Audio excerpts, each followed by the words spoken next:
సింహరాశి వారికి ఈ వారం మధ్యస్థ ఫలితాలు గోచరిస్తుంది. వృత్తి ఉద్యోగపరంగా ఎటువంటి ఇబ్బంది ఉండదు. అష్టమ శని నడుస్తుంది. శని కూడా బలంగా ఉన్నారు.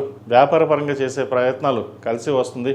జీవిత భాగస్వామి విషయంలోనూ ఆరోగ్య విషయంలోనూ కొంత ఇబ్బందులు ఉంటాయి తప్ప మిగతా విషయాలు అన్నీ బాగున్నాయి. వీరికి అష్టమ శని బలంగా ఉన్నారు కాబట్టి ఏదైనా ఒక కార్యక్రమం తలపెట్టాలన్నా మంచి అవకాశాలు కలిసి వస్తుంది. ఉద్యోగ ప్రయత్నాలు కావచ్చు, వ్యాపార ప్రయత్నాలు కావచ్చు, సానుకూలంగా ఉంటుంది. ముఖ్యంగా రియల్ ఎస్టేట్ రంగంలో ఉన్న వారికి, సాఫ్ట్వేర్ రంగంలో ఉన్న వారికి, వైద్య వృత్తిలో ఉన్న వారికి అనుకూలంగా ఉందని చెప్పచ్చు. దైవ దర్శనాలు ఎక్కువగా చేసుకుంటారు. దైవానుగ్రహం వల్ల ఏదో ఒక కార్యక్రమం చేయాలి, తలపెట్టాలి అనే ఆలోచన ఉంటుంది. ఇంతకాలం ఎంతో కష్టపడ్డాం, మనకి కష్టం తగిన ప్రతిఫలం భగవంతుడు మనకి ఇవ్వలేదే అన్న ఆలోచన కూడా ఉంటుంది. అటువంటివి ఏమి పెట్టుకోదు. మీకు రావాల్సిన బెనిఫిట్స్ ఏమి ఉన్నాయో ఈ వారం తప్పకుండా వచ్చే అవకాశం గోచరిస్తుంది. ద్వితీయాధిపతి లాభాధిపతి అయిన బుధుడు దశమ స్థానంలో ఉన్నారు. చతుర్థ భాగ్యాధిపతి కుజుడు భాగ్యంలో ఉన్నారు.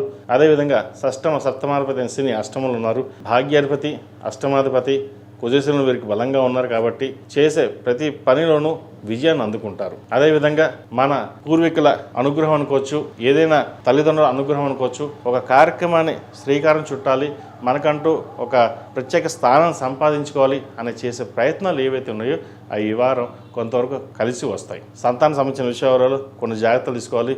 ఎవరైతే కన్సీవ్ అయి ఉన్నారో ఆరోగ్యం పట్ల జాగ్రత్తలు తీసుకోవడం చెప్పదగినది. అదేవిధంగా జన్మరాశిలో కేతు అంత బలంగా లేదు. ఆలోచనలు పరిపరి విధాలుగా వెళ్తుంటుంది. ఎలా వెళ్దాం, ఏం చేద్దాం, మనకి ఇలాగే ఉంటుందా అనే ఒక భావన ఉంటుంది. అందరినీ నమ్మకూడదు, లేదా అందరూ మోసం చేశారనో, లేదా మనకి మనం మోసపోతున్నామో అన్న భావన కూడా ఉంటుంది. ఇటువంటివన్నీ పక్కన పెట్టి ప్రతిరోజు శివారాధన, శివనామస్మరణ చేసుకుంటూ 8 శనివారాలు శనికి తైలాభిషేకం, అఘోర పాశుపత హోమం చేయించుకోవడం చెప్పదగినది. దానివల్ల కొంతవరకైనా సరే మంచి ఫలితాలు సంప్రాప్తిస్తే ఏదైనా ఒక కార్యక్రమం తలపెడితే అవి దిగ్విజయంగా పూర్తయ్యే విధంగా గ్రహగతులు గోచరిస్తాయి. అదేవిధంగా ఈ రాశిలో నిర్మించిన విద్యార్థులకు కాలం అంత అనుకూలంగా లేదు. కష్టాలు తగిన ప్రతిఫలం కొంతవరకే లభిస్తుంది. అయితే స్నేహితుల సలహాలు కావచ్చు, అదేవిధంగా దుర్వ్యసనాలకి వీటికి దూరంగా ఉండడం చెప్పదగినది. ఏదైనా ఒక కార్యక్రమం తలపెట్టే ముందు ఇంట్లో తల్లిదండ్రుల అనుమతి తీసుకుని ముందుకు వెళ్ళడం చెప్పదగినది. అయితే దూర ప్రాంత ప్రయాణాలకి, విదేశీకి సంబంధించిన విషయ వ్యవహారాలు ముందుకు వెళ్దాం అనుకుంటాం, అది కాస్త నిరాశపరుస్తుంది. అయినా సరే విదేశాలకు వెళ్ళాలనుకునే కోరిక ఏదైతుందో అది బలపడుతుంది. భవిష్యత్తులో విదేశాలకు వెళ్ళే అవకాశాలు తప్పకుండా గ్రహతులు గోచరిస్తాయి. ఈ రాశిలో జన్మించిన స్త్రీలకు ఈ వారం చాలా వరకు అనుకూలంగా ఉంది. కష్టానికి ప్రతిఫలం ఉంటుంది. ఏదైనా ఒక కార్యక్రమం తలపెట్టి అది దిగ్విజయంగా పూర్తి చేయాలి అన్న పట్టుదల పెరుగుతుంది. దైవానుగ్రహం ఉంటుంది. ఆరోగ్య సమస్యలు కాస్త బాధిస్తుంటాయి. స్టమక్ సంబంధించింది, స్పైన్కి సంబంధించిన ఇష్యూస్ ఉండే అవకాశం గోచరిస్తుంది. ప్రతిదీ డీప్గా ఆలోచించడం అనేది తగ్గించుకోవాలి. మనకేందుకు ఇలా జరుగుతుంది, మనం ఏ పని చేసినా సరే ఏది ముందుకు వెళ్ళడం లేదు అనే భావన ఏర్పడుతుంది.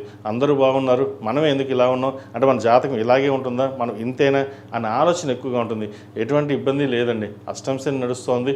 ఈ వారం శని బలంగా ఉన్నారు కాబట్టి దూర ప్రాంత ప్రయాణాలు, ఏదైనా మీరు తలబెట్టుకున్న కార్యక్రమం ఏదైతే ఉందో ఇది తప్పకుండా ఈ వారం నెరవేరుతుంది. భూ సంబంధించిన విషయ వ్యవహారాలు సానుకూలపడుతుంది. అదేవిధంగా బంధుమిత్రులతోటి వివాదం ఉండే అవకాశం గోచరిస్తుంది. వాటి విషయంలో జాగ్రత్త వహించాలి. ఎందుకంటే మీరు అన్నీ బాగున్నారు, బాగా ఎదుగుతున్నారు అనే ఆలోచన ఉంటుంది. కానీ మీరు ఎంత కష్టపడుతున్నారో ఎవరికి తెలియదు, ఎంత శ్రమిస్తున్నారో ఎవరికి తెలియదు.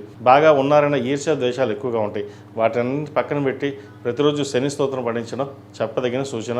కుదిరితే మంగళవారం నాడు, శనివారం నాడు ఆంజనేయ స్వామి వారికి ఆకుపూజ చేయించండి. మంచి ఫలితాలు సంప్రాప్తిస్తాయి. ఈ రాశిలో జన్మించిన వారు ప్రతిరోజు ప్రతినిత్యం శని స్తోత్రం పఠించడం, నవగ్రహ ఒత్తులతోటి దీపారాధన చేయడం, అదేవిధంగా సుబ్రహ్మణ్య స్వామివారికి ఎరుపు ఒత్తులతోటి మంగళవారం నాడు, ఆదివారం నాడు దీపం పెట్టండి.